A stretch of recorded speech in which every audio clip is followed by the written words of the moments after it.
கொடுக்கிறார். கர்த்தர் இன்றைக்கு பேசுகிறார்.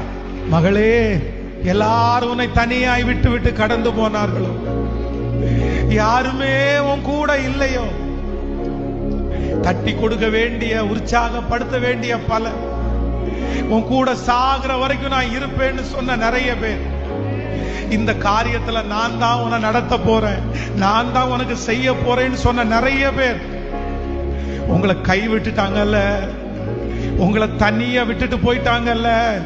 ஆனா அப்படி தனிமையை நிற்கிற உங்களை பார்த்து கர்த்தர் வாக்கு கொடுக்கிறார். நான் உன் சத்துருக்களுக்கு முன்பாக உன் தலையை எண்ணெயினால் அபிஷேகம் பண்ணி உன் பாத்திரத்தை நிரம்பி வழிய பண்ணுவேன். இது கர்த்தருடைய வார்த்தை. இது ஆவியானவர் உங்களுக்கு வாக்கு கொடுக்கிறார். கர்த்தர் வாக்கு